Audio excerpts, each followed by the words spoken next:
හරිද ගන්න ටියුට් එක පිටු අංක 10. ඉතින් අපි ප්‍රතික්‍රියා ශීඝ්‍රතා කොටස තමයි මේ වෙනකොට කරගෙන යන්නේ. ටියුට් එකේ අපි ලොකු ප්‍රමාණයක් ඉවර කරලා තියෙන්නේ. ඉතින් ගන්න පිටු අංක 10. අංක 10 උන්න ගැටලු ටික තියෙනවා. මේක විභාග ගැටලුවක්. බලමු දෙවෙනි ප්‍රශ්නේ B කොටස. බලන්න. රසායනික ප්‍රතික්‍රියාවක ශීඝ්‍රතාවයට බලපාන සාධකයක් පරීක්ෂා කිරීමට පිළියෙලක රැටුම් දෙකක් පහත රූපයේ දැක්වේ. ඔන්න පුතා රූපේ දීලා තියෙනවා. A සහ B කියලා ඇටෝම් දෙකක් තියෙනවා. A සහ B කියලා ඇටෝම් දෙකක් තියෙනවා. මේකේ පුතා A ඇටෝමේ ප්ලාස්කුව තුල තියෙන්නේ කැල්සියම් කාබනේට් කුඩු. කැල්සියම් කාබනේට් කුඩු ග්‍රෑම් 5ක්.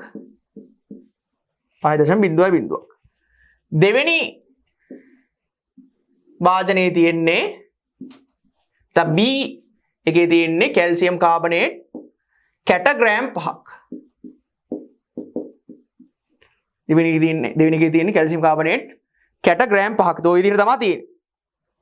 දෙකම සෙල්සියස් අංශක 30යි සෙල්සියස් ජල තාපකයක තමයි දීලා තියෙන්නේ. 30යි සෙල්සියස් ජල තාපකයක තමයි පුතා දාලා තියෙන්නේ. බලන්න ජල තාපකයක දාලා හයිඩ්‍රොක්ලෝරික් අම්ලය තමයි මේකට එකතුවක් කරන්නේ. තනුක හයිඩ්‍රොක්ලෝරික් අම්ලය තමයි පුතා මේකට එකතු කරන්නේ සාන්ද්‍රණයත් එක සමානයි. අහලා තියෙන ප්‍රශ්නය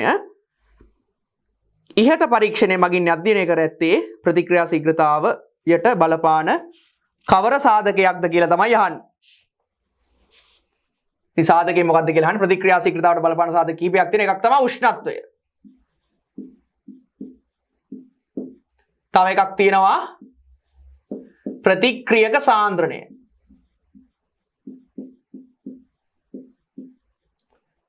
අනිත් එක ප්‍රතික්‍රියකවල පෘෂ්ඨ වර්ගඵලය. ප්‍රතික්‍රියකවල පෘෂ්ඨ වර්ගඵලය. ඊට අමතරව වායුමය පද්ධතියක් නම් පීඩනය. වායුමය පද්ධතියක් නම් පීඩනය සහ උත්ප්‍රේරක තියනවද නැද්ද කියන එක. එතකොට පුතා දැන් මෙතන බලන්න මේ ඇටෝමට අදාළව දෙකේම තියෙන්නේ කැල්සියම් කාබනේට් ග්‍රෑම් 5 ගානේ සහ දෙකටම එකතු කරන්නේ HCl සමාන ප්‍රමාණ සහ සමාන සාන්ද්‍රණ. එතකොට පුතා ප්‍රතික්‍රියක සාන්ද්‍රණ සමානයි. ඉතින් මේක වායුමය පද්ධතියක් නෙවෙයි. ඉතින් පීඩනය මෙතනදී අපිට අදාළ කරගන්න බෑ. සහ උෂ්ණත්වය දෙකම සෙල්සියස් 30 ජල තාපකයක තියලා තියෙන උෂ්ණත්වයත් සමාන කරලා තියෙනවා. ඉතින් මේ වගේ වෙලාවට ඉතාම සරල ප්‍රශ්නයක් අහන්නේ මොකද්ද? ඉතින් මෙතනදී තීරණය කරන්නේ මොකක්ද කියලා. මෙතන ශීඝ්‍රතාවයට බලපාන්නේ ප්‍රතික්‍රියකවල පෘෂ්ඨ වර්ගඵලය. මොකද පළවෙනි ඇටෝමේ නැත්නම් A ඇටෝමේ තියෙන්නේ කැල්සියම් කාබනේට් කුඩු. දෙවෙනි ඇටෝමේ තියෙන්නේ කැල්සියම් කාබනේට් කැට. ඉතින් සමාන ප්‍රමාණ තිබ්බත් පෘෂ්ඨ වර්ගඵලය වෙනස්. ඉතින් ගන්න වෙන්නේ ප්‍රතික්‍රියකවල පෘෂ්ඨ වර්ගඵලය. එහෙම නැත්නම් ප්‍රතික්‍රියකවල ස්වභාවය. හරිනේ. ඉතින් හරියට දැනනවා නම් දාන්න ඕනේ ප්‍රතික්‍රියකවල පෘෂ්ඨ වර්ගඵලය. ඒක තමයි එන්න ඕනේ. ඊළඟ ප්‍රශ්නේ බලමු අපි. මෙහිදී සිදුවේ අපේක්ෂිත ප්‍රතික්‍රියාව සඳහා තුලිත රසායනික සමීකරණය ලියන්න. ඉතින් මේකේ වෙන්න පුළුවන් ප්‍රතික්‍රියාව තමයි පුතා අහන්නේ. ඒතර කොහොමද එන්නේ? මේකේ HCl ජලීය ද්‍රාවණයක් තියෙනවා. මෙයා ක්‍රියා කරනවා පුතා කැල්සියම් කාබනේට් එක්ක. කැල්සියම් කාබනේට් එක්ක මෙයා ප්‍රතික්‍රියා කරනවා. ඉතින් මේ ප්‍රතික්‍රියාව තමයි මේකට දාන්න තියෙන්නේ. හරි. ඒක කොහොමද එන්නේ? CaCl2 එක්ක CO2 සහ H2O හැදෙනවා.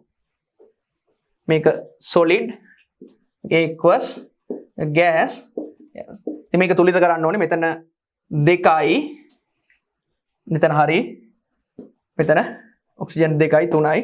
මෙතන ඔක්සිජන් හරි. මේක තමයි සම්බන්ධතාවයට එන්නේ. හරි. ඉතින් ඕක තමයි සම්බන්ධය පුතා.